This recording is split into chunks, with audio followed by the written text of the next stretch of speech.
गया तो अंगूठी वो हैगी ना अलैसला बकाफन उन्हें किसी ना किसी बहाने विखाती जज जोर लाने जो मर्जी लाने फैसला वो हक हो गया। ऐसी उन्होंने अपनी जमात की मदद करनी। और डॉक्टर साहब खैरिए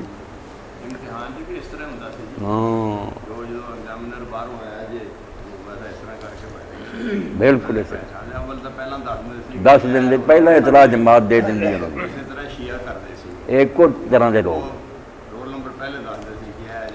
ये अपने बंदे इन्हों का ख्याल रख वेख लो तनजीम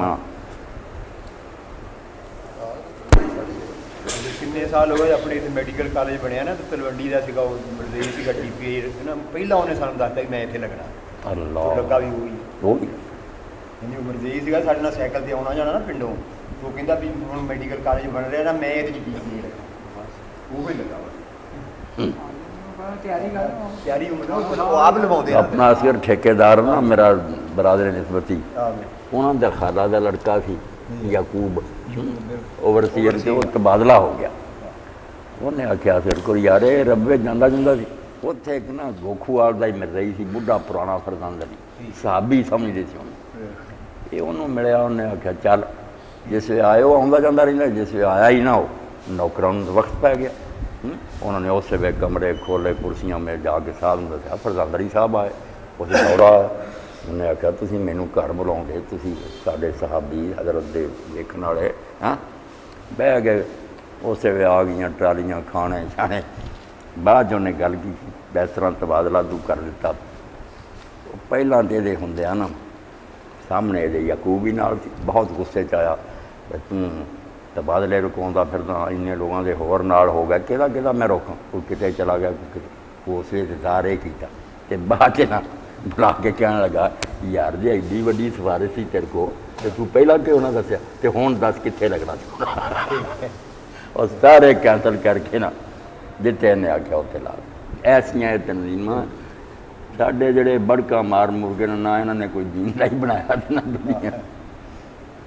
अल्लाह हकीम साहब ने जगह दो माशा तुम इधर कराओ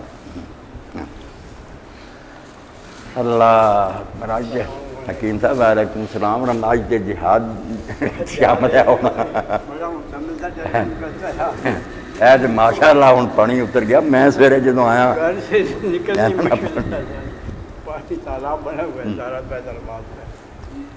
करम है लॉन का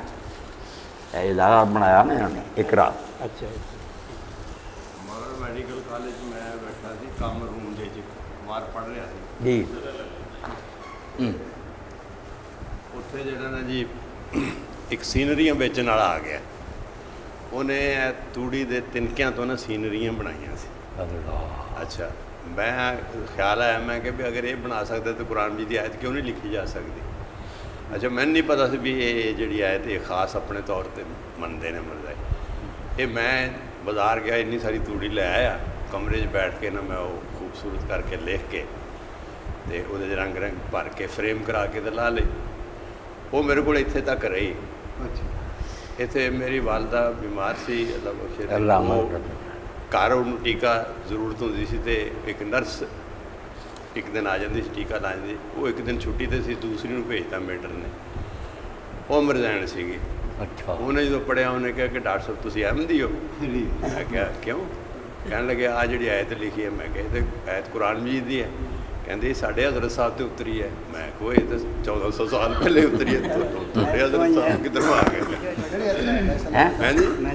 हाँ कादियानी थी औरत डॉक्टर साहब ने तीलियों से बनाकर ना आयत कुरान मजीद की फ्रेम की हुई थी बनाया था। अच्छा वो पढ़ कर देख कर कहने लगी कि आप अहमदी है। अच्छा उन्होंने कहा क्यों कहने लगी आपने ये आयत लगाई हुई है। अच्छा तो कहने लगी कुरान की आयत कहने लगी नहीं ये हमारे हज़रत साहब पर उतरी है।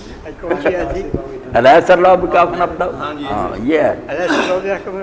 नहीं अलैहिस्सलाम काफिन अब्दा ये निशानी है ना अंगूठी पर भी रख अल्लाह बाकी कुरान का तो दावा नहीं ना किया कि बाकी सारा ऊपर से उतर गया था जिसको अल्लाह हमारी ज़िंदगी बड़ी वजाहत देखी ना मौलाना कैसे आ गया है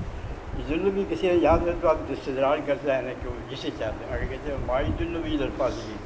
वो बता। तो फासिकीन को जो है उनको इधर नहीं देता, बाकी को जो चाहते हैं उनको से देता है। कैसी बात वाज़ेह हाँ कर दी है। यह दिला है मननाब, यह दिला है मयूनी। वाज़ेह कर दी। इधर फासिकीन फिश की है। जिस जनरल ने